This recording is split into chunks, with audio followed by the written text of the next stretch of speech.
Wala saufa yu'tika rabbuka, maka akan memberikan kepada kamu wahai Muhammad. Siapa yang memberikan kepadamu? Rabbuka, Rabb kamu. Fatarbo, fa di sini fa atifah, maka diartikan dan tarbo, kamu akan ridho. Selesai dari ilmu i'rab dengan terjemahan sesuai dengan i'rab yang kita i'rab tadi. Lalu sekarang kita masuk kepada tafsir as-salaf.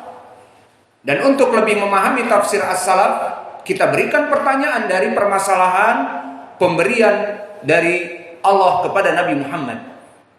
Maka pertanyaan di sini fi'lun mudhari' saufa yu'tika. Tadi saufa yufidu tanfis. Lalu kalau begitu apakah telah diberikan? Jawabnya belum. Karena yufidu tanfis maknanya akan diberikan. Kalau begitu kapan diberikannya? Apakah di penghujung akhir Nabi Muhammad sebelum meninggal diberikan? Atau kapan? Maka jawabnya in the hereafter, di hari kiamat. Setelah Nabi meninggal dan kemudian dibangkitkan, maka di hari pembalasan, di hari pemberian pahala, di hari pemberian kenikmatan bagi mereka Rasul Allah dan para dai ilallah. Maka di sini saufa yufidu tanfis, telah datang tafsir dari para salaf. Berkata Qatadah Ibnu Di'amah, wala saufa yu'tika rabbuka fatarda, qala wa dzalika yaumal qiyamah. Maka jelas di sini dari tafsir as-salaf kapan diberikan kepada Nabi? Hal mazala fi dunya fi akhir umrihi? Al-jawab la. Lalu Fatuh Mekkah dijawab itu bukan yang diinginkan, tapi yang diinginkan nanti di hari kiamat. Maka tafsir Qatadah di sini diriwayatkan oleh Imam At-Tabari dari jalan Bishr, haddatsana Yazid, haddatsana Sa'id an Qatadah. Maka sanadnya sahih. Bishr di sini adalah Ibnu Mu'ad Al-Aqdi, yang mana dia dikatakan oleh Abu Hatim saduq dan Abu Daud juga saduq, aula ba'sa bihi. Namun oleh Maslamah disikohkan, maka dia rawi yang sikoh. Adapun Yazid Ibnu Zurai dia imam, dan Sa'id wa huwa Ibnu Abi Arubah juga imam, dan Qatadah Ibnu Di'amah yang mentafsirkan imam muhaddis.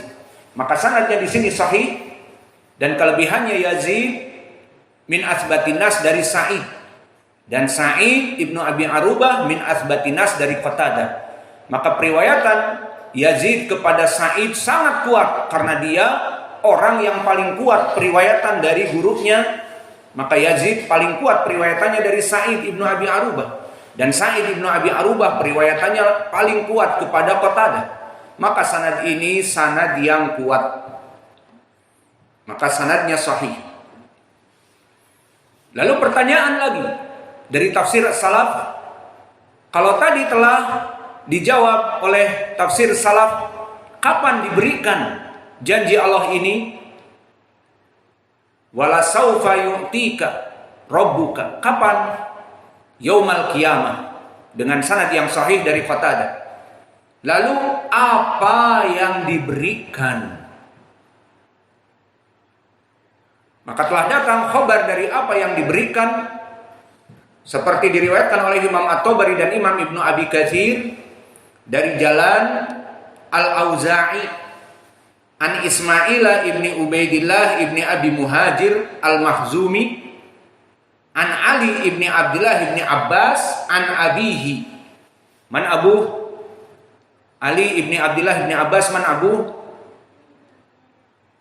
Abu yakni Abdullah ibnu Abbas. Huwa Ali waladuh. An abihi Abdullah ibnu Abbas. Qala, berkata Ibnu Abbas, berarti di sini mauquf ucapan Ibnu Abbas. urida ala Rasulillah sallallahu alaihi wa ala alihi wasallam ma huwa maftuh ala ummatihi min ba'dihi kunzan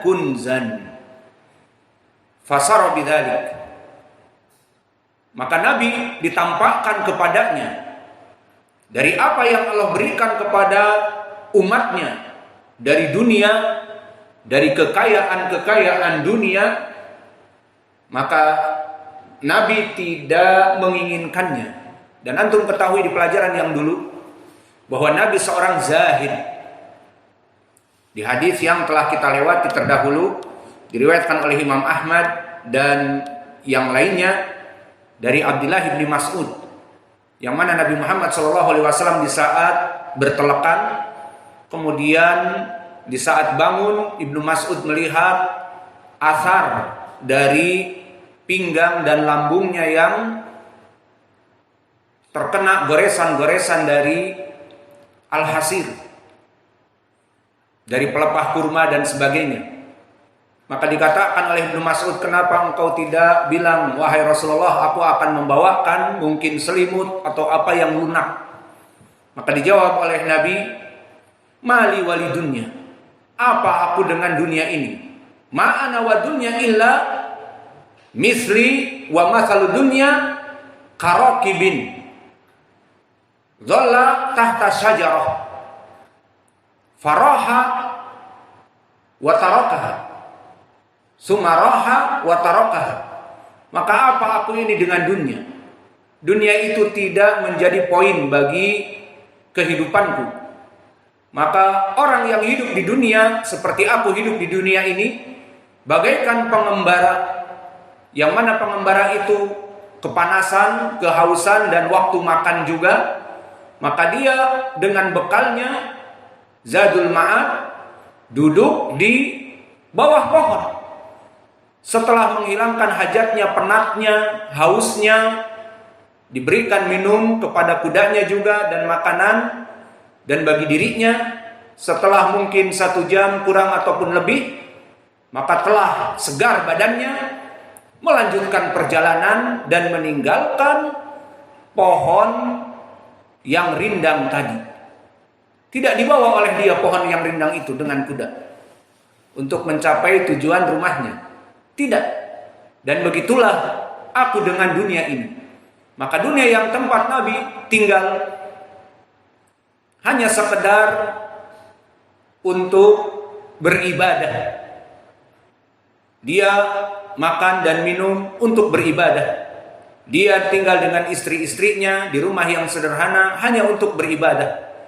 Menutupi istri-istrinya dari pandangan manusia haram, maka dibikinkan rumah ala kadarnya.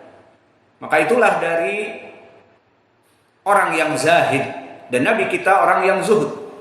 Maka di sini di dalam hadis ini ditampakkan kepadanya dunia. Dan Nabi Muhammad SAW tidak menoleh sedikit pun maknanya, tidak mau dia mengambil perhiasan dunia. Dan seperti telah kami sebutkan di awal pelajaran juga di hadis Jabir, utitu khamsan lam yutahunna ba'di. Aku diberikan 5 perkara yang para nabi tidak pernah diberikan selain dan sebelum aku, hanya aku saja. Apa itu? Utitu mafatih ad-dunya. Maka aku diberikan pintu apa? Kunci-kunci dari mahligai-mahligai dunia. Maka jika Nabi Muhammad ingin menjadi Rasul yang kaya raya, jaya raya, seperti para raja-raja yang mempunyai perhiasan-perhiasan dan dibangunkan istana di Madinah, istana yang megah, dan dia duduk di singgasananya yang terbuat dari emas, maka Nabi tidak menginginkan ini. Padahal diberikan diberikan kunci dari pintu-pintu mahligai kekayaan dunia, dan Nabi zuhud, tidak mau. Sehingga di dalam hadis bagaimana Nabi meninggal disebutkan oleh Aisyah yang muttafaqun alaih, mata Rasulullah sallallahu alaihi wasallam wa dir'ahu marhunun indal yahud ala sa' au sa'in minal bur. bahwa Nabi meninggal dan baju kevlarnya, baju besinya digadaikan di tempat orang Yahudi. Untuk apa? Nabi meminjam dari orang Yahudi tidak punya uang, dari tepung, gandum, 1 sok atau 2 sok seperti ini. Seperti bayar zakat kita. 1 sok dan diriwayat 2 sok. Maka Nabi tidak punya uang untuk memberikan makanan anak dan istrinya. Akhirnya dia menggadaikan baju kevlar dan belum sempat dibayar Nabi meninggal. Jadi baju kevlarnya belum ditebus untuk mengambil 2 sok dari tepung gandum. Terbayang bagaimana zuhudnya Nabi Muhammad. Maka di sini, di dalam hadis ini, di saat Nabi diberikan, ditampakkan seperti yang diberikan kepada umatnya, maka dari umat Nabi Muhammad banyak yang miliarder. Baik di zaman dulu, apalagi di zaman dibukanya bilad kufar, maka banyak sekali. Dan di zaman sekarang, di negeri-negeri Arab, banyak dari juragan-juragan petrolman, yang mana di tanahnya keluar petrol. Akhirnya tanahnya dibuat pabrik petrol. Kaya raya. Maka Nabi Muhammad ditampakkan seperti ini dan dia tidak mau menolehnya. Maka turunlah ayat ini. Dan kalimat fa'anzalallah, Allah menurunkan ayat ini sebagai pemberian ridho. Maka turun ayat ini, wala saufa yu'tika rabbuka fatarda. Maka pasti Allah akan memberikan kamu, dan kalimat saufa tadi ditafsirkan fi yaumil qiyamah, Allah akan memberikan kamu balasannya di hari kiamat dari kezuhudan ini, fatarda, dan kamu akan ridha wahai Muhammad. Fa'atahu, dan diberikan. Dan inilah jawaban dari pertanyaan tadi, apa yang diberikan? Disebutkan fa'atahu fil jannah alf qasr. 1000 kali 1000 qasr, atau 1000-nya 1000. Maka 1 juta, bukan 1 miliar. 1000-nya 1000 adalah 1 juta. 6 dari 00. Maka dia itu 1 juta dari qasr, dari istana. Fi kulli qasrin mayambagi lahu minal azwaj wal khadam. Dari 1000 istana itu, istana yang pertama dipenuhi oleh permaisuri-permaisuri dan pelayan-pelayan. Besoknya masuk istana yang kedua, permaisuri-permaisuri dan pelayan-pelayan.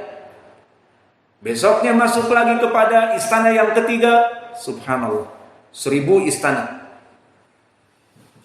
Maka asar ini barakallahu fikum asalnya dari Ibnu Abbas, diriwayatkan oleh Imam Al-Auza'i. Siapa Al-Auza'i? Dia adalah Abdurrahman Ibnu Amr Al-Auza'i. Maka dia adalah imam muhaddis al-faqih ahli sunnah, dari ahli sunnah wal jamaah. Dia di tabaqah yang ke-7. Maka dia sama dengan Sufyan Ats-Tsauri, Laits ibnu Sa'ad, Malik ibnu Anas, dan Syu'bah ibnu al-Hajjaj, Wadah al-Yaskuri, dan yang lainnya. Dan kedudukan Al-Auza'i, Abdurrahman ibnu Amr ini di atas derajat thiqah. Maka Abu Hatim Ar-Razi mengatakan faqihun mutba', dia faqih yang diikuti ucapannya. Dan berkata Imam An-Nasai, imamun ahli Syam, maka dia juga dari Syam, dan dia penjaga gawang di Syam. Syam itu sekarang adalah Suriah. Zaman dulu Suriah belum terbentuk. Maka makna Syam adalah Suriah. Maka lihat sekarang di zaman itu, disebutkan oleh para ulama, di zaman keemasan dari ru'us tabaqah yang ke-7, maknanya ru'us itba'ut tabi'in, dijaga gawang pada zaman itu di Makkah oleh Ibnu Uyainah, Sufyan. di Madinah oleh Imam Malik, diwasit oleh Syu'bah Ibnul Hajjaj, dan di Basrah atau di Kufah oleh Sufyan Ats-Tsauri.